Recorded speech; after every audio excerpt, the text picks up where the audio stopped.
വാർത്തയിലേക്ക് പോയല്ല. സൈബർ ആക്രമണത്തിൽ അർജുന്റെ കുടുംബം നൽകിയ കേസിൽ നിന്ന് ലോറി ഉടമ മനാഫിനെ ഒഴിവാക്കിയേക്കും. കഴിഞ്ഞ ദിവസം അന്വേഷണ സംഘത്തിന് മുന്നിൽ കുടുംബം നൽകിയ മൊഴിയിൽ മനാഫിന്റെ പേരില്ല.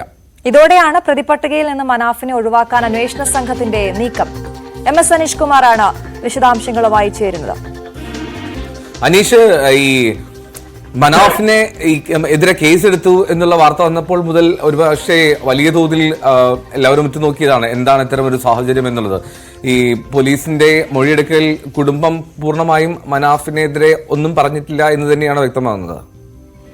തീർച്ചയായും ഇന്നലെ പോലീസ് കേസെടുത്തപ്പോൾ മുതൽ ഒരു സംശയമുണ്ടായിരുന്നു. ഏതു തരത്തിലാണ് മനാഫ് വർഗീയ സ്പർദ്ധ വളർത്തുന്ന രീതിയിലുള്ള പ്രവർത്തനം നടത്തുന്നത് എന്ന് സംബന്ധിച്ചു. ഒപ്പം മനാഫും ഇക്കാര്യം പറഞ്ഞിരുന്നു. സമൂഹത്തിലെ ഭിന്നതകൾ ഒഴിവാക്കുന്നതിനായി കുടുംബത്തിനെതിരെ സൈബർ ആക്രമണങ്ങൾ അവസാനിപ്പിക്കണമെന്നാണ് താൻ ആവശ്യപ്പെട്ടത്. പക്ഷേ ഇത്തരത്തിൽ എന്തുകൊണ്ട് കേസ് വന്നു എന്ന് മനസ്സിലാക്കുന്നില്ല എന്നും പറഞ്ഞിരുന്നു. എന്തായാലും കേസെടുത്തതിന് പിന്നാലെ ഈ അർജുന്റെ കുടുംബത്തിന്റെ മൊഴി പോലീസ് രേഖപ്പെടുത്തിയിരുന്നു. ആ മൊഴിയിൽ മനാഫിനെതിരെ എന്തെങ്കിലും പരാതികൾ തങ്ങൾക്കുള്ളതായി ആ കുടുംബം പറഞ്ഞിട്ടില്ല. മനാഫിന്റെ യൂട്യൂബ് പേജിൽ ചെയ്തിരിക്കുന്ന വീഡിയോകൾക്ക് താഴെയാണ് വളരെ രൂക്ഷമായ ഇത്തരത്തിലുള്ള പരാമർശങ്ങൾ ഉള്ളതെന്നാണ് കുടുംബം പറയുന്നത്. അതുകൊണ്ട് മനാഫിന് ഇത്തരം കാര്യങ്ങളിൽ ഇടപെടാൻ കഴിയില്ല എന്നൊരു നിഗമനമുണ്ട്. കാരണം ഒരാളുടെ യൂട്യൂബ് പേജിന്റെ താഴെ മോശമായ കമന്റുകൾ വരുമ്പോൾ ആ യൂട്യൂബ് പേജിന്റെ ഉടമയ്ക്ക് എങ്ങനെയാണ് ഇതിൽ പൂർണ്ണ ഉത്തരവാദിത്വം ഏറ്റെടുക്കാൻ കഴിയുക എന്നൊരു ചോദ്യവും ബാക്കിയാവുന്നുണ്ട്. എന്തായാലും ഇത്തരം ഒരു സാഹചര്യത്തിലാണ് മനാഫിനെ ഒഴിവാക്കുന്നതിനുള്ള നീക്കങ്ങൾ ആരംഭിച്ചത്. ഇന്നലെ മനാഫിന്റെ യൂട്യൂബ് പേജും മറ്റു സമൂഹ മാധ്യമ അക്കൗണ്ടുകളും ഒക്കെ പോലീസ് വളരെ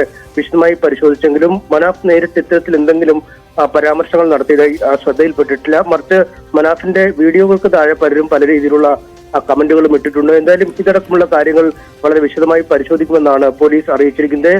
മറ്റ് ചില പേജുകളിൽ നിന്നും ഒപ്പം യൂട്യൂബർമാരിൽ നിന്നുമൊക്കെ ചില മോശമായ പെരുമാറ്റം ഉണ്ടായിട്ടുണ്ട്. ചില ഇടങ്ങളിൽ കമന്റുകൾ വലിയ തോതിൽ ഷെയർ ചെയ്യപ്പെടുന്ന ഒരു സാഹചര്യം ഉണ്ടായിരുന്നു. എന്തായാലും ഈ സാഹചര്യങ്ങളൊക്കെ വളരെ വിശദമായി തന്നെ പരിശോധിക്കുമെന്നാണ് പോലീസ് പറയുന്നത്. കുടുംബം നൽകിയ പരാതിയുടെ അടിസ്ഥാനത്തിൽ സൈബർ വിങ് വളരെ വിശദമായ പരിശോധനകൾ നടത്തിക്കൊണ്ടിരിക്കുകയാണ്. എഴുതോ അനീഷ്, ഈ മനാഫിന്റെ പിന്നീടുണ്ടായിരുന്ന കുടുംബത്തിന്റെ പത്രസമ്മേളനത്തിന് പിന്നീട് അതിലും തുടർന്നുണ്ടായിരുന്ന വാർത്താ സമ്മേളനം മറുപടിയായി അദ്ദേഹം പല കാര്യങ്ങളും പറഞ്ഞിരുന്നു. അതിൽ ഈ കുടുംബം ഉന്നയിച്ച എല്ലാ വിഷയങ്ങളിലുമുള്ള മറുപടി മനാഫിനുണ്ടായിരുന്നു എന്നുള്ളതാണ് അല്ലെ. പോലീസ് കേസിലേക്കൊക്കെ കാര്യങ്ങൾ പോകരുത് എന്നുള്ള കാര്യം അദ്ദേഹം അന്ന് പറഞ്ഞിരുന്നു. ഒപ്പം മാധ്യമങ്ങളോട് പറഞ്ഞു ഇത് ഇവിടെ അവസാനിക്കണം അങ്ങനെ ആ രീതിയിലുള്ള കാര്യങ്ങൾ കൂടി പറഞ്ഞിരുന്നല്ലോ അല്ലെ. മനാഫ് ആ സ്റ്റാൻഡിൽ തന്നെ ഇപ്പോൾ നിൽക്കുകയാണല്ലോ അല്ലെ അനീഷ്?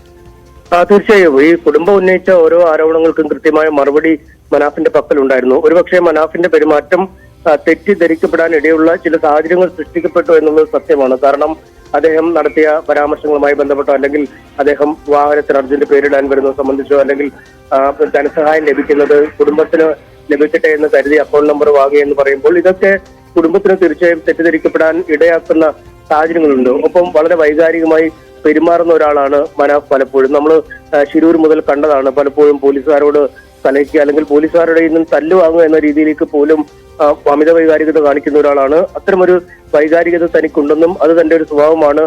ആ വൈകാരികത കുടുംബത്തിന് എന്തെങ്കിലും ബുദ്ധിമുട്ടുണ്ടാക്കുന്നെങ്കിൽ ക്ഷമ ചോദിക്കുന്നുവെന്നൊക്കെ അദ്ദേഹം പറഞ്ഞു. അതായത് കുടുംബത്തിന്റെ ഭാഗത്ത് നിന്ന് നോക്കുമ്പോൾ അവർക്ക് മുറിവേക്കാൻ പര്യാപ്തമായ ചില സാഹചര്യങ്ങൾ ഉണ്ടായിരുന്നു. മനാഫിനെ സംബന്ധിച്ചിടത്തോളം മനാഫിന്റെ പെരുമാറ്റത്തിന് ചില പ്രശ്നങ്ങളും സതുദ്ദേശത്തോടുകൂടി ചെയ്യാൻ ശ്രമിച്ച ചില കാര്യങ്ങളും കുടുംബത്തിൽ തെറ്റിദ്ധാരണ ഉണ്ടാക്കാൻ ഇടയാക്കിയെന്നതും വാസ്തവമാണ്. മനാഫും അത് പറയുന്നുണ്ട്. എന്തെങ്കിലും തെറ്റിദ്ധാരണയുടെ പുറത്താവാം കുടുംബം ഇത്തരത്തിൽ തനിക്കെതിരെ രംഗത്തെത്തിയെന്ന്. എന്തായാലും അത് ഏതാണ്ട് ആ അർത്ഥത്തിൽ ശരിയാണ് എന്നാണ് നമുക്ക് തോന്നുകയും ചെയ്യുന്നത്. രണ്ട് വിഭാഗത്തെയും കുറ്റപ്പെടുത്താൻ പറ്റാത്ത ചില സാഹചര്യങ്ങൾ ഇതിനിടയിൽ ഉണ്ടായി അല്ലെങ്കിൽ ഉടലെടുത്തു എന്നതാണ് സത്യം.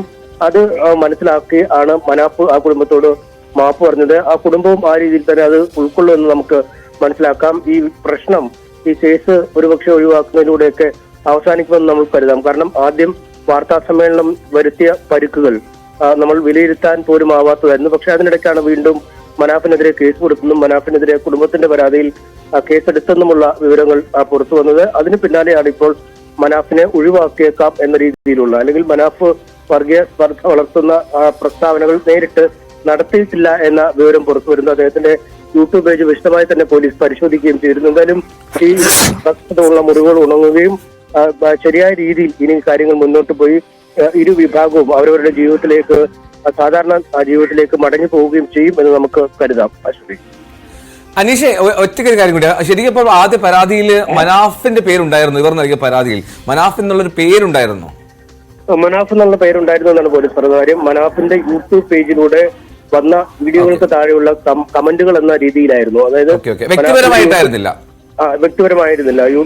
അതായത് അദ്ദേഹത്തിന്റെ യൂട്യൂബ് പേജിൽ വന്ന കമന്റുകൾ. അപ്പോൾ ന്യായമായും പോലീസ് മനാഫിന്റെ പേര് കാണുകയും മനാഫിന്റെ യൂട്യൂബ് വീഡിയോ സംബന്ധിച്ചുള്ള പരാമർശം കാണുകയും ചെയ്തപ്പോഴാണ് മനാഫിനെ പ്രതിയാക്കി കേസെടുത്തിരിക്കുന്നത്. അതിനുശേഷം വിശദമായ പരിശോധന നടത്തുകയും യൂട്യൂബ് പേജുകൾക്ക് താഴെ വന്നിരിക്കുന്ന കമന്റുകളാണ് ഇത്തരത്തിൽ സ്പർദ്ധ വളർത്തുന്നതെന്ന് കണ്ടെത്തുകയും ചെയ്തു. അതിന്റെ അടിസ്ഥാനത്തിലാണ് ഇപ്പോൾ നമ്മളായാലും ഒരു വാർത്ത സംപ്രേഷണം ചെയ്താൽ ചില സമയങ്ങളിൽ നമുക്ക് നോട്ടീസ് അയക്കാറുണ്ട്, നമുക്ക് കേസെടുക്കുന്ന സാഹചര്യമൊക്കെ. എന്ന് പറയുന്ന പോലെ മറ്റുള്ളവർ ചെയ്യുന്ന ഒരു ഉത്തരവാദിത്വം മനാഫിന്റെ പ്ലാറ്റ്ഫോമിൽ കൂടി ആയതുകൊണ്ട് അദ്ദേഹത്തിന്റെ ഒരു ധാർമ്മിക ഉത്തരവാദിത്വം എന്ന രീതിയിലാണ് കേസെടുത്തതെന്നാണ് മനസ്സിലാക്കാൻ കഴിയുന്നത്. എന്തായാലും പോലീസിന്റെ ഒരു ഔദ്യോഗിക വിശദീകരണം വൈകാതെ ഈ വിഷയത്തിൽ എത്തിയേക്കും, അല്ലെങ്കിൽ അവർ ആ കേസ് എഴുതി തള്ളുപോയെന്ന കാര്യത്തിൽ ഒരു കൃത്യമായ തീരുമാനം പറഞ്ഞേക്കും. ഇപ്പോൾ കേസ് ഒഴിവാക്കിയേക്കാം എന്ന് തന്നെയാണ് നൽകുന്ന വിവരം. ശരി അനീഷാണ് വിവരങ്ങൾ നൽകിയത്. MS അനീഷ് കുമാർ കോഴിക്കോട് നിന്ന് മനാഫിനെ ആ കേസിൽ നിന്ന് ഒഴിവാക്കും, അതാണ് ഏറ്റവും പ്രധാനപ്പെട്ട കാര്യം.